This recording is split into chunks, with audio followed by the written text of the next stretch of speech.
हाय नमः शिवाय। नया दिन नए ब्लॉग के साथ मैं गौरव पटेल स्वागत करता हूं आपके अपने YouTube channel GP blogs and music पर।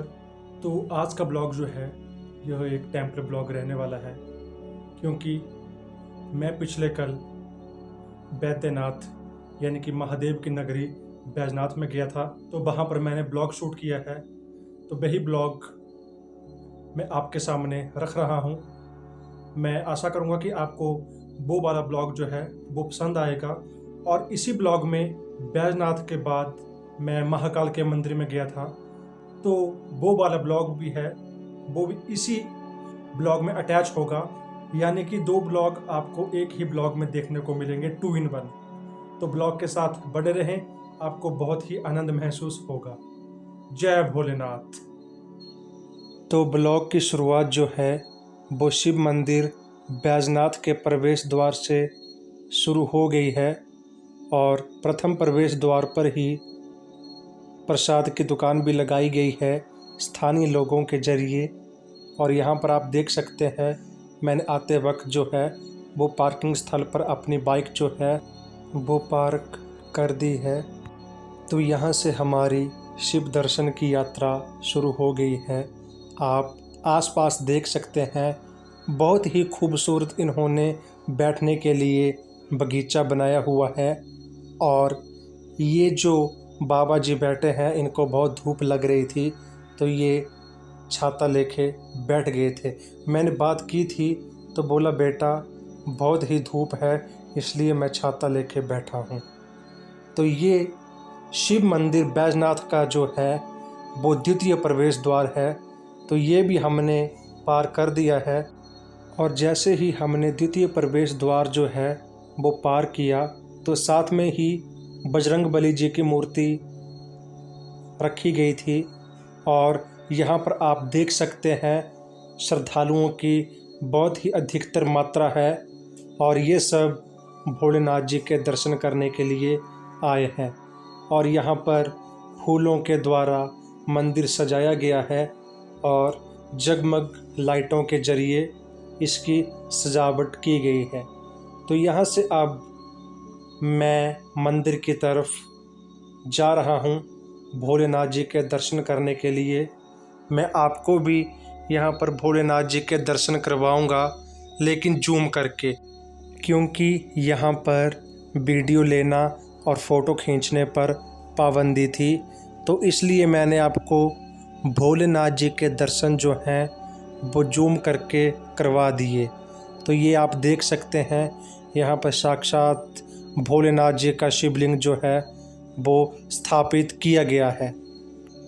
तो जैसे मैंने आपको मुख्य द्वार पर भोलेनाथ जी के दर्शन करवा दिए, तो उसके बाद फिर मंदिर के आसपास 5-7 शिवलिंग और स्थापित किए गए थे, वो भी मैं आपको बताता हूँ और उन शिवलिंग के दर्शन करवाता हूँ। 2 मैंने आपको पीछे बता दिए, और बाकी के जो हैं वो बाहर रखे गए हैं। बहुत ही खूबसूरत तरीके से ये मंदिर बना हुआ है, और भोलेनाथ जी के शिवलिंग जो हैं वो स्थापित किए गए हैं। जो मैंने आपको मुख्य द्वार पर भोलेनाथ जी के दर्शन करवाए, तो जहाँ पर वो भोलेनाथ जी को जल अर्पित करते हैं, तो वो जल जो है वो इसी के माध्यम से बाहर आता है। तो इस शिव गंगा की धार जो है, इसको हम क्रॉस नहीं कर सकते, इससे बहुत पाप लगता है। तो ये भी मैंने आपको बता दिया कि अगर आप गए होंगे तो आपको पता होगा, अगर नहीं गए होंगे तो मैंने आपको बता दिया।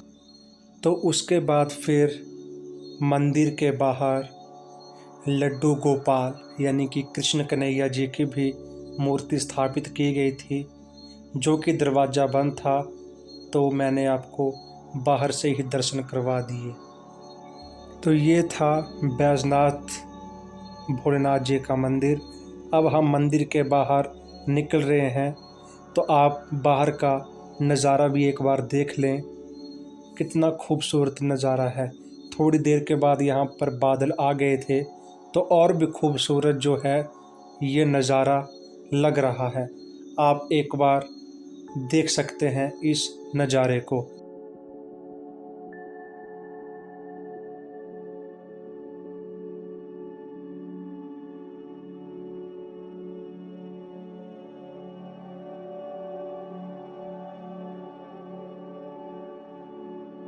तो अब मैंने बैजनाथ जी के दर्शन कर लिए हैं, तो अब मैं महाकाल की तरफ जा रहा हूँ। तो महाकाल की ओर यात्रा शुरू करते हैं, तो ब्लॉग के साथ आप बने रहना। तो आगे आप देख सकते हैं, यहाँ पर मैंने महाकाल की तरफ जाने के लिए अपनी यात्रा शुरू कर दी है और ये रहा रास्ता महाकाल मंदिर की ओर जाने का। बैजनाथ के मंदिर से लेकर महाकाल की दूरी जो है वो सिर्फ 5 किलोमीटर की है, लेकिन 5 किलोमीटर जाने के लिए हमने थोड़ा सा समय ले लिया था, क्योंकि आगे 2 व्हीलर जाने के लिए रास्ता था, तो थोड़ा सा समय हमें लग गया था। हमारा भी 2 व्हीलर ही था, लेकिन फिर भी समय तो लगता ही है। तो अब हम महाकाल जी के मंदिर की तरफ पहुंचने वाले हैं। तो ये आप आगे देख सकते हैं कि हम महाकाल के मंदिर के बाहर पहुंच गए हैं और यहाँ पर साथ में ही शमशान घाट भी बनाए गए हैं। यहाँ पर हर रोज़ एक ना एक मुर्दा जो है वो जलाया जाता है। इस प्रकार का ये शमशान घाट बना है और साथ में महाकाल जी का मंदिर है। फिर उसके बाद हम मंदिर में पहुंच चुके हैं और यहाँ पर मैं शूज उतार रहा था।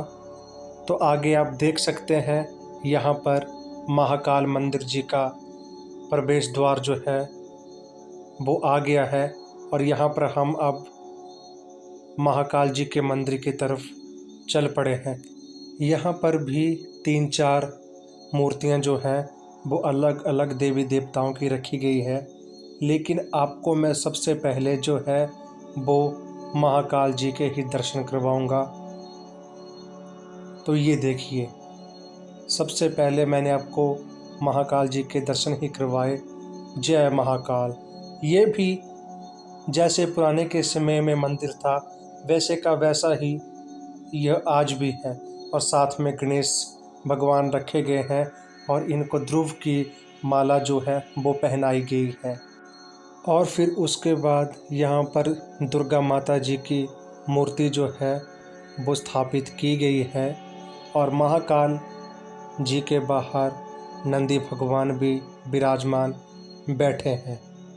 फिर उसके बाद यहाँ पर छोटा सा एक मंदिर बनाया है और उस पर शेषनाग जी को भी रखा गया है। और उसके बाद आप देख सकते हैं, थोड़ी सी ऊंचाई पर यहाँ बजरंगबली जी को भी रखा गया है और बजरंगबली जी अपनी गदा लेकर जो है वो विराजमान है। और अंत में आप ये देख सकते हैं, यहाँ पर महाकाल जी के मंदिर में शनि महाराज जी की प्रतिमा जो है वो स्थापित की गई है और यहाँ पर शनि महाराज जो हैं वो अपने वाहन के ऊपर विराजमान है। और यहाँ पर आप देख सकते हैं, यहाँ पर लोग आते हैं और शनिदेव जी की शिला के ऊपर जो हैं वो माँ की दाल, तिल, तेल, गेहूँ, चावल समर्पित करते हैं। लेकिन माँ की दाल, तिल, गेहूँ, चावल के लिए इन्होंने अलग से पात्र लगा रखा था और तेल जो है वो शिला के ऊपर ही समर्पित होता है।